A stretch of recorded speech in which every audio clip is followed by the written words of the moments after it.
Оқушылар, бүгінгі сабағымызға қош келдіңдер. Бүгінгі көңіл күйлерің қандай? Онда бүгінгі көңіл күйлеріңіз жақсы болса, шаттық шеңберін құрып алып, бір-бірімізге жақсы көңіл күй сыйлайтын боламыз. Қандай шаттық шеңберін құрып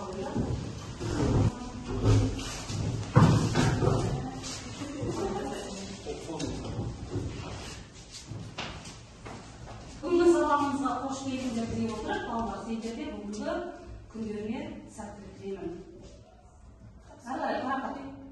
Бажасын тілеймін, адалдықты тілеймін, сәттілік пен денсаулық тілеймін, бақыт тілеймін, сәулет тілеймін. Сағынға сақтан тілеймін. Omuzun керек мазмұнын бажасын тілеймін. Неден аға, не тілейсің? Сағынға ескі оқығанын тілеймін. Бүгінгі күнге. Неден аға? Рахмет тілектерге. Онда осындай керемет көңіл күймен бүгінгі сабағымызды бастаймыз. Сабағымызды бастамас бұрын біз топқа бөлініп алуымыз керек. Ол үшін сендерге мынандай қима қағаздарды таратамын. Осы қима қағаздарды біріктіре отырып, өздерің бір мақал-мәтелдің атын шығарып бересіңдер. Бұл мақал-мәтел бойынша топқа бөлінеміз. Ал қима қағаздарды ала қойыңдар. Егер бұл жаққа шығасаңдар, мына жақпен бөліңдер. Сезілдіңіз қалай? Өздерің қима қағаздарын қолданыңыздар. Осылай бөлініп пе? Ал бірінші топ сіздерде шыққан мақал-мәтелді дауыстап оқып берсеңіздер, қандай мақал-мәтел шықты? Табиғат жер байлығы, Айына? табиғат жер байлығы, батырлар ел байлығы. Табиғат Жер байлығы, жер байлығы, батырлық, ел байлығы. Екінші топ сіздерде қандай мақал-мәтел шықты? Бұл болсын. адамның табиғаты, Орнымызға тұрамыз. адамның табиғатсыз күні жоқ, табиғаттың оны айтатыны жоқ. Керемет мақал-мәтел. Адамның табиғатсыз күні жоқ, табиғаттың оны айтар күні жоқ дейді. Міне, мақал-мәтел сіздерге қандай мақсатта берілді деп ойлайсыңдар? Бүгінгі тақырыпқа байланысты ма екен? Оны сабақ барысында талқылаймыз. Олай болса, жаңа сабағымызды бастамас бұрын өткен сабағымызды еске түсіріп, үй тапсырмасын болжап алайық. Үй тапсырмасы қандай тапсырма берілді, Саят? Менің сүйікті актерім туралы. Менің сүйікті актерім туралы шағын мәтін құрастырып беру. Ал кім оқиды? Саят бастайды. Менің сүйікті актерім Саян Сәрсенбаев. Саян Сәрсенбаев «Рекетир» киносына түскен. Ол кино Қазақстандағы атақты кинолардың бірі. Саян Сәрсенбаев 4 Қазақстанда 14 қазанда 1975 жылы 14 қазанда дүниеге келген. Ол актер өте талантты. Ол актер өте талантты. Керемет. Ол болсын. Әр адамның өзіне мәтін әрі әрқашан тамашалаудан шаршамайтын актер және актрисасы бар. Менің сүйікті актерім Джим Керри. Джим Керри өте мықты комик актер. Канадалық актер өз рөлдерін өте шебер орындап шығады. Өте танымал актер. Джим Керри қазіргі уақытта табысы өте жоғары актерлардың қатарында. Жас кезінде болған қиындықтарға қарамастан өз мақсатына қол жеткізді. Ол бойшаң актер. Актер қатысқан фильмдер тізімі өте көп. Барлығы да өте қызық. Актер өз рөлін шебер сомдайтыны соншалық сіз фильмге кіріп кеткенде боласың. Бір өкініштісі Джим Керри әлі күнге дейін Оскар сыйлығын алған. Керемет ол болсын. Үй тапсырманы өте жақсы. Екінші. Сіздердің топтарыңыз. Ақбота. Сұрағы. Менің сүйікті актерім Том Уолтер. Ол «Шерлок Холмс» деген киноға түскен. Оны көптеген сериалдарда және көптеген адамдардың жақсы көретін сүйікті актері болған. Жақсы. Міне, балалар, біз өткен сабақта үлкен бір тарау кино өнері, яғни кино саласы туралы үлкен тарауды аяқтадық. Нәтиже сабақ барысында үйде осындай менің сүйікті актерім деген тапсырма берген болатынбыз. Сол тапсырманы орындап берген оқушыларға жақсы деген баға қоямыз. Яғни үй тапсырмасына жақсы дайындалып келген. Ал енді балалар, бүгінгі сабағымызды бастамас бұрын, бүгінгі сабағымыздың жаңа сабақтың тақырыбы қандай екен деп ойлайсыңдар? Соны болжау үшін сендерге ұсынатын бейнебаяным бар. Республикада шұғыл шешімді талап ететін көптеген экологиялық мәселелер бар. Бұл Каспий және Арал теңіздері мен Балқаш көлінің мәселелері. Бұл мәселелердің туындауы адам әрекетіне тікелей байланысты. Аса маңызды мәселелердің бірі Каспий мәселесі болып табылады. Каспий теңізі аймағы мұнай мен газ табудың маңызды аумағы саналады. Су деңгейінің көтерілуіне байланысты бұл аумақ экологиялық апат аймағына айналды. Біріншіден, теңіз суы деңгейінің көтерілуі жағажайлық аймақтардың су басуына әкеліп соқты. Ауыл шаруашылық жерлердің ауданы кішірейді. Каспий маңында орналасқан кен орындары су басу қаупінде.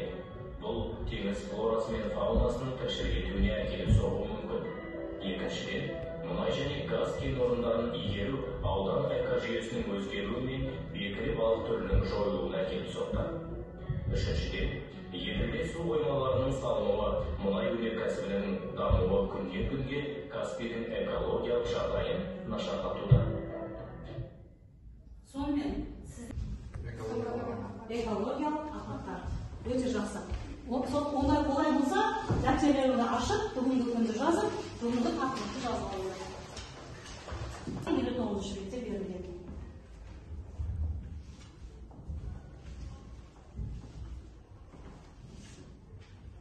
Балалар, біз сабағымызда бірнеше тапсырма орындаймыз. Сол тапсырманы орындау барысында біз бүгінгі сабақтың оқу мақсатына жетуіміз керек. Сабақтың оқу мақсатын сендермен таныстырып өтейін. Мәтінді тыңдай отырып, негізгі идеяларды, яғни ақпараттарды қысқаша түртіп алу, жазбаға сүйеніп, мәтін мазмұнын түсіндіру. Осы мақсатқа бүгін қол жеткізуіміз керек. Түсінікті ме? Ал ой түрткі сұрақтарына назар аударыңдар. Елімізде қандай экологиялық мәселелер бар? Жаңада ұсынған бейнебаянда бірнеше мәселені атап өтті. Назар аударыңдар. Қол көтеріңіз. Балалар, қандай мәселелер бар? Каспий теңізінің қазіргі Каспий теңізінің қазіргі жағдайы, Семей өңірі, қазақша Семей өңірі, Арал теңізінің жағдайы, Балқаш көлінің жағдайы. Аяна, қосағының бар ма? Озон қабаттарының шығаруы, соның салдарынан Антарктидадағы мұздардың еруі, және де ауаның ластануы көптеген зауыттардан шығып жатқан яғни түтіннің, қалдықтың кесіне, өзен көлдердің ауаның ластануы. Өте дұрыс. Үлкен мәселені қозғады Аяна. Қазір дүниежүзілік экологтардың басты назарына алып отқан мәселе бұл біздің жер бетіндегі озон қабатының жұқаруы. Озон қабаты жұқарған сайын экологиялық апаттар көбейіп үстінде. Міне осы мәселені қазір экологтарымыз дабыл қағып, бүкіл дүние жүзіне қолға алуды, мәселенің шешімін табуды дүние жүзі болып шақырып жатыр. Жақсы, оның зардабы қандай? Енді осы аталған мәселелердің зардабы қандай біз үшін? Тіршілік үшін, жер бетіндегі тіршілік үшін. Ақбота. Осы еліміздегі Каспий теңізі және қандай су көтеріліп, жағажайдағы үйлерге су басып кеткен болатын, және де балықтар өле бастады. Су асты тіршілігіне үлкен зардабын тигізіп жатыр. Су астындағы тек қана балықтар емес, онда балықтар, түрлі су асты тіршілік өмір сүреді. Теңіздің флора мен фаунасы бұзылды. Өте дұрыс. Тағы қандай зардабы бар? Аяна, екінші топ үндемей отырсыздар, қатысаңыз. Сонымен қатар ауаның суына байланысты, ластануына байланысты көптеген аурулар шығып, адамдар қазір көп адамдар ауырып жатыр. Экологиялық ластанудың әсерінен түрлі аурулардың да себептері көбейді дейді. Екінші топ, бірінші топ, ұл болсын. Адамның денсаулығының нашарлауы, өсімдіктердің жер бетіндегі көгалды өсімдіктердің жойылуы. Бұның барлығы экологиялық апаттардың зардабы, яғни осындай зардапты алып келеді. Оқулықтарында берілген екінші тапсырманы орындаймыз. Екінші тапсырмада мәтінді мұқият тыңдаңыздар және мұқият оқыңыздар дейді. Бірінші топ бастаңыздар. Телефон. Қазіргі экологиялық апат біздің елімізге қауіп төндіріп тұрғанын бәрімізге белгілі. Уақыт өткен сайын адамның табиғатқа әсері артып отыр. Яғни адам баласы өзінің табиғаттың олжасы барлығын алды. Бірақ келтірілген зиянның орнын толтыруға дер кезінде қамқорлық жасауға әдеттенбеді. Қоршаған ортаның өнеркәсіп пен ауыл шаруашылық қалдықтарымен ластануы, озон қабатының жұқаруы, қышқылды жаңбыр бұлттардың еруі, жер шары климатының жылына бастауы, мұхиттың топырақ қабатының улы заттардың шоғырлануы, тұрмыстық қалдықтардың көлемінің артуы жер анаға зардабын тигізіп отыр. Ары қарай мәтінді жалғастыратын екінші топ. Қарақат. Мәселе кәсіби полигонда органикалық өнім жағы кезінде Рахмет, Қарақат. Мәтін мазмұнымен танысып шықтық, иә? Ал енді тапсырмада берілген мәтін мазмұнында кездесетін негізгі мәселелерді тезис түрінде жазып алыңыздар дейді. Екінші тапсырма. Жазылым тапсырмасы. Мәтінді мұқият оқыдық. Енді негізгі мәселелерді тезис түрінде жазыңыздар. Негізгі мәселелер. Бірінші мәселе, екінші мәселе, үшінші мәселе, төртінші мәселе. Төрт мәселе келтірсеңіздер болады. Бастаңыздар. Екінші тапсырма. Болған топ, қолдарыңызды көтеріп, екінші тапсырма бойынша жауаптарыңызды айтсаңыздар болады. Дайын болдық. Екінші тапсырма бойынша Бейбарыс жауабы дайын ба? Тұрау. Қандай мәселелерді негізге алдым? Негізгі мәселелерге мен адамзат баласының жауапсыздығы, екінші мұздықтардың еруі, үшінші жер шарының жылынуы, төртінші әскери полигондардың зияны. Керемет. Осындай мәселелерді Бейбарыс негізге алыпты. Бірінші топ тағы оқитын оқушылар бар ма? Екінші топ Ақтота. қышқылды жаңбырдың пайда болуы, ауыл шаруашылығының дақылдары мен өнімділігіне нұқсан келтіруі және де мұздықтардың еруі, мұхиттың топырақ қабатына улы заттардың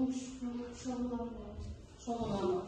Міне балалар, осындай төрт негізгі мәселені бүгінгі мәтіннің негізгі ақпаратына жатқызуға болады екен. Сұрақ жауап қобдишасын ұсынамын. Үшінші тапсырмаға назар аударыңыздар.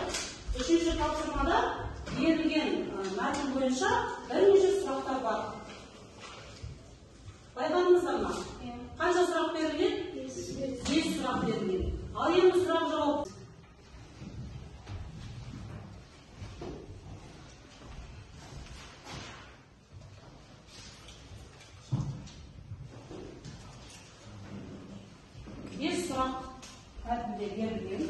Мәтін бойынша дайын болсақ қол көтеріп жауап беруге рұқсат.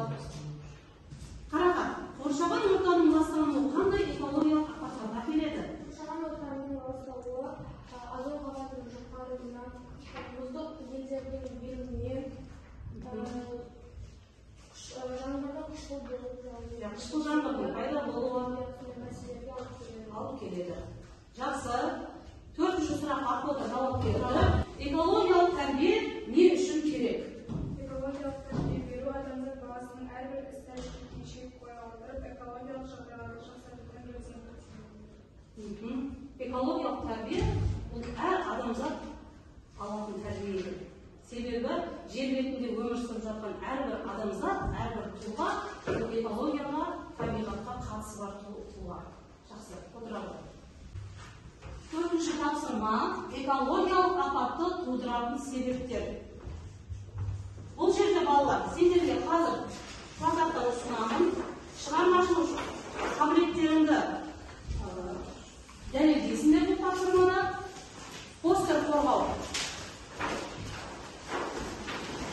Экологиялық апатты тудыратын қандай себептер бар?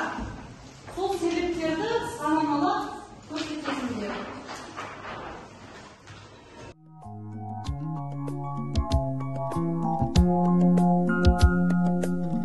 I see the crystal raindrops fall, and the beauty of it all is when the sun comes shining through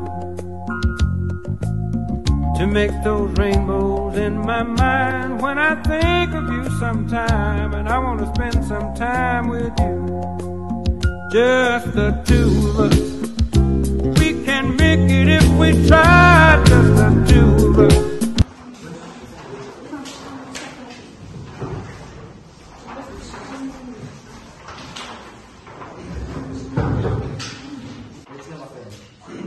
фабрика заводтардың қалдықтарының мұхит суларына теңіздеріне құйылуы. Бұл дегеніміз жаңағыдай айтып кеткендей Каспий теңізінің Каспий теңізі сияқты ластануы. Солардың мұхиттардың ластануы. Әскери полигондардың жарылыстары. Қалпақсақ полигон Семипаладис полигонын алып болсақ, ол жерде сол жерден неше түрлі аурулар, неше түрлі өсімдіктер жойылып кетті. Аурулар пайда болды. Келесі себеп. Демалыс орындарының ластануы. Демалыс орындарының ластануы. Ол біздің табиғатымыздың әсем жерлерін, тау бөктері, теңіздердің жағаларының ластануы. ол адам жауапсыздығының кесірінен болатын салдарынан болатын. Озон қабатының жұқаруы, ормандардың шамадан тыс кесілуі, өртенуі. Ең соңғысы күл қоқыстардың ластануы. Жақсы. Яғни осыған байланысты адамдар біздің қоршаған ортамызға да көңіл бөлу керек. Көңіл бөлу керек деп ойлайсыздар. Яғни осы аталған мәселелердің барлығы неге әкеліп соқтыра дейді? Экологиялық апаттарға әкеліп соқтырады. Яғни осы себептер туғызады екен. Бірінші топ жақсы. Отыра қойыңыздар.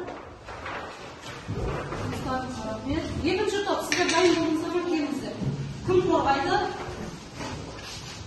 Экологиялық апаттарды тудыратын себептер. Біріншісі ауаның ластануы. Көптеген заводтардың қазір жұмыс жасауына байланысты түндер аспан қарып кетіп, ол ауаны ластап қышқыл жаңбырдың тууына себеп келтіреді және де көптеген аурулар шығады. Судың тартылуы, Арал теңізі қазір су жоқ, су тартылып кеткен. Ол да қоған экологиялық апат. Өзендердің ластануы және де балықтардың жаппай қырылуы. Өзендер көптеген адамдар Завод фирмалардың қалдықтарын өзі апатқа. Осы өзен теңіз мұхитқа құйылуы, көптеген адамдар орманға демалысқа барады, бірақ өз аттарын жинамай қоқыстарын тастап, өз өрттерін сөндіруге кетеді. Сол себепті орманның көбісі өртеніп, жойылып жатыр. Экологиялық апат туындап жатыр. Жақсы, екінші топ жұмыстарыңызды жақсы қорғадыңыздар, отырыңыздар. Рахмет. Міне екінші топта бірнеше себепті айтты. Завод фабрикаларынан шыққан улы түтін, олардың қалдықтарының, фабрика заводтарының қалдықтарының өзен, теңіз, мұхиттарға құйылуы, яғни су асты тіршіліктің жойылуына әкеліп соғады дейді. Одан кейін табиғат аясында тау бөктерінде демалған адамзаттың өзі экологиялық апаттың, табиғаттың апатқа ұшырауына себеп болады екен. Рахмет, төртінші тапсырманы жақсы орындадыңыздар деп ойлаймын.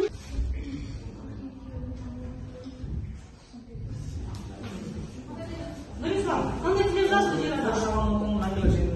Мәңгілік жайнауын тілеймін деді. Керемет. Алуын тілеймін.